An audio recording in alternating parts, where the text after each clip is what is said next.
பஜாஜே வந்து பாத்தீங்கன்னா ஒரு ஃப்ராட் கம்பெனி தான் போல. எனக்கு இந்த மாதிரி நடந்திருக்கு. உங்கள எத்தனை பேருக்கு இந்த மாதிரி நடந்திருக்கா இல்லையான்னு சொல்லிட்டு மறக்காம வேற கமெண்ட்ல சொல்லிட்டு போங்க. கஸ்டமர் கேருக்கு கால் பண்ணா ஒண்ணுமே சொல்ல மாட்டாங்க. ப்ராப்பரான ரெஸ்பான்ஸே கிடையாது, சுத்தமா கிடையாது. சரி என்ன ஆச்சுன்னா, நான் வந்து பஜாஜ்ல போனை வந்து இஎம்ஐ எடுத்திருந்தேன். அந்த போன் இஎம்ஐ கட்டுறது வந்து பாத்தீங்கன்னா செப்டம்பர் 6ஆம் தேதி நைட் 1 மணி கட்டி இருந்தேன். கட்டி முடிச்சிட்டேன். கட்டி முடிச்சவன பாத்தீங்கன்னா காலையில 9 மணிக்கு அக்கௌண்ட் வந்து கேஷ் வந்து டெபிட் ஆயிருக்கு. எது மூலமா வந்து பாத்தீங்கன்னா ஆட்டோ பே மூலமா பஜாஜ்ல எடுத்திருக்காங்க.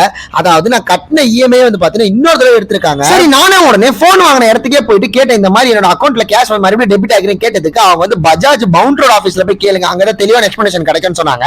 சரி நானும் அங்கேயும் போய் கேட்டேன், இந்த மாதிரி வந்து என் அக்கௌண்ட்ல வந்து கேஷ் 2 டைம் போயிருக்கு சார் அப்படின்னு சொல்லி கேட்டதுக்கு அவங்க வந்து என்ன சொன்னாங்கன்னா, உங்களோட அக்கௌண்ட் வந்து பாத்தீங்கன்னா கேஷ் 24 ஹவர்ஸ்க்குள்ள வந்துடும். இது வந்து பாத்தீங்கன்னா காசு வந்து வந்திருக்குதா உண்மைதான், ஆனா வந்து பாத்தீங்கன்னா இன்னொரு தடவை உங்களுக்கு கண்டிப்பா வந்துடும், நீங்க பயப்படாதீங்க அப்படின்னு சொன்னாங்க.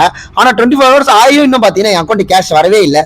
அதனாலதான் சொல்றேன் இவங்க கம்பெனி வந்து பாத்தீங்கன்னா ஒரு ஃப்ராட் கம்பெனின்னு சொல்லிட்டு. அதுவும் இல்லாம இவங்க போடுற இன்ட்ரெஸ்ட் எல்லாமே வந்து பாத்தீங்கன்னா டபுள் மடங்கா தான் போடுறாங்க. ஒரு தடவை பவுன்ஸ் ஆயிடுச்சுன்னா 600 ரூபாய் 700 ரூபாய் நம்ம கட்ட வேண்டியது இருக்கும். அதனாலதான் சொல்றேன் இனிமே பஜாஜ்ல லோன் எடுக்க போறேன், கொஞ்சம் பார்த்து சேஃபாவே இருங்க. இந்த வீடியோ வந்து பாத்தீங்கன்னா நான் விக்டிமா இருக்கவே அந்த வீடியோ நான் போறேன். ஏன்னா எனக்கு இந்த மாதிரி நடந்திருக்கு, அதுக்கு உண்டான ப்ரூஃப் என்கிட்ட இருக்கு. அதனாலதான் நான் தைரியமா போடுறேன். சோ உங்கள எத்தனை பேருக்கு இந்த மாதிரி நடந்திருக்கா இல்லைன்னு சொல்லிட்டு மறக்காம கமெண்ட்ல சொல்லுங்க.